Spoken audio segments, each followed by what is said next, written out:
ici, nous faisons des sondages archéologiques qui ont été autorisés par le SRA, c'est-à-dire le service régional d'archéologie, à la vue d'un projet qu'on leur a présenté.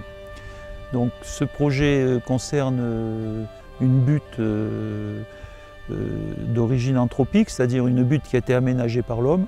Et en fait, il rentre dans un projet plus général d'étude de l'anthropisation de la montagne basque au sud de Saint-Jean-Pied-de-Port. C'est-à-dire l'anthropisation? C'est-à-dire comment l'homme a investi la montagne depuis des temps immémoriaux, c'est-à-dire ça peut remonter évidemment à la préhistoire et jusqu'à nos jours, jusqu'aux années 1950. Et comment il a construit des cabanes, comment il a fait des enclos, pourquoi, à quel endroit, avec quel matériel, pourquoi faire, etc.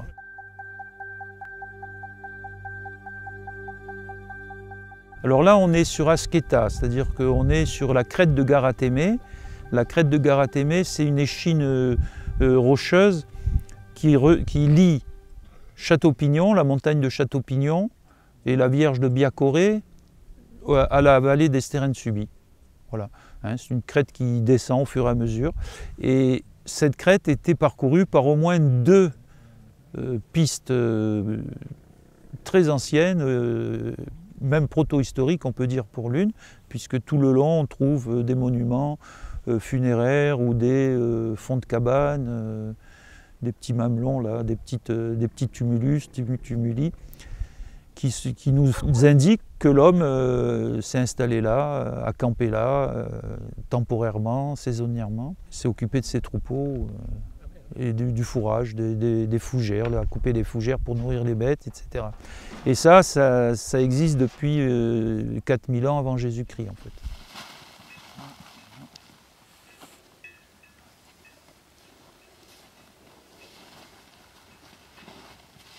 Voilà. On va le conserver par là. Pour qu'il y ait une anthropisation de la montagne, il y a un passage. Donc là, on est quand même sur des voies qui ont au moins deux fonctions.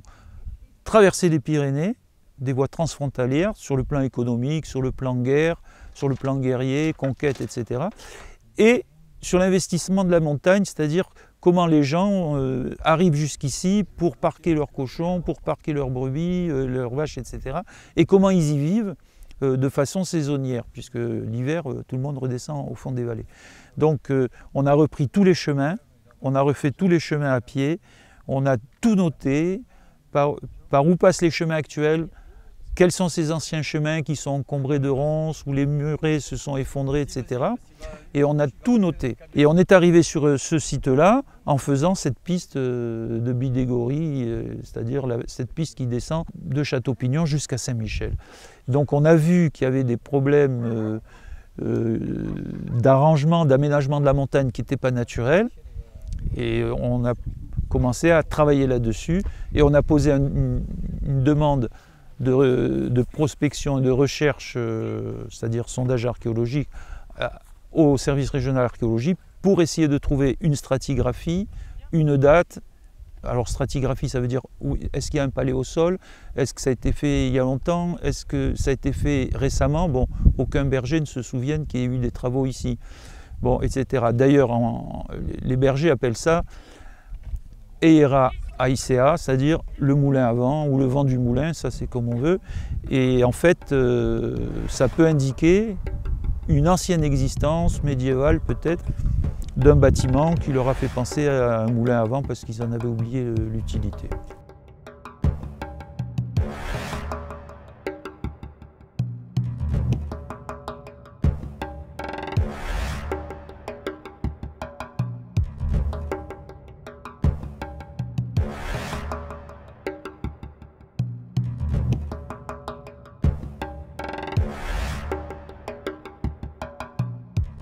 Ce tertre, c'est une partie de la colline qui a été arasée pour former une plateforme pour installer un campement ou un atelier de travail, en tout cas une occupation humaine.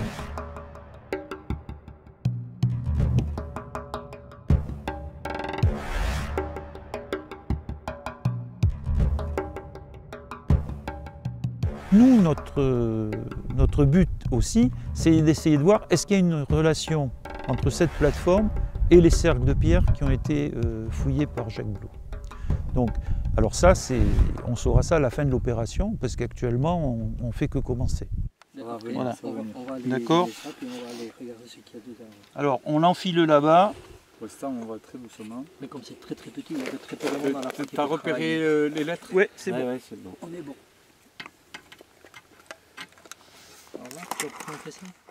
Nous, notre travail, c'est on fait un sondage, on relève la stratigraphie, les charbons de bois quand il y en a, les dents de chevaux s'il y en a, parce qu'on en a trouvé dans le premier sondage.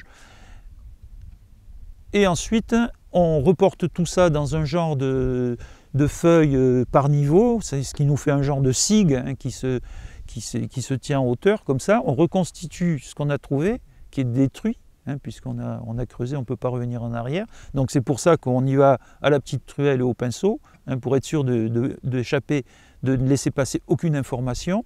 Ensuite, évidemment que dans la terre, on peut avoir des petits éléments qui se baladent et que nous, on n'a pas pu récupérer au raclage.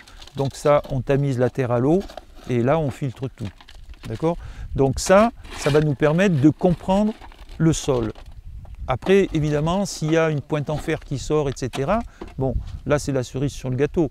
Mais l'important, c'est pas de chercher un objet. L'important, c'est de comprendre ce qui s'est passé ici. Donc, le sol, la stratigraphie, comment ça s'enchaîne, etc. Les charbons de bois vont peut-être nous aider à avoir une date d'occupation avec bon, plus ou moins d'années en avant, en arrière. Mais voilà, ça va nous donner une idée.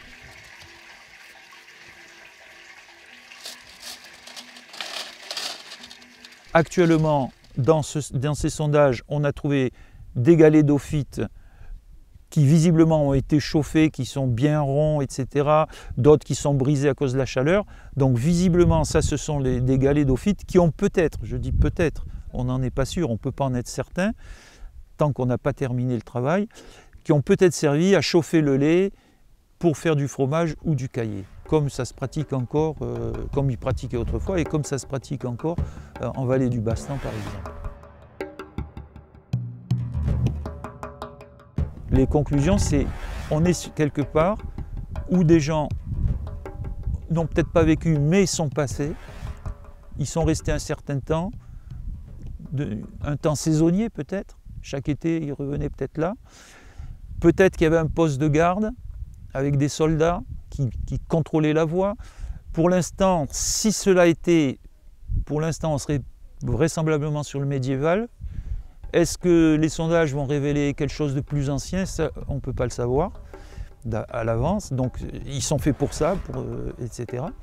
Mais non, on ne peut pas prendre de conclusion. C'est un endroit qui a été occupé, ça c'est sûr.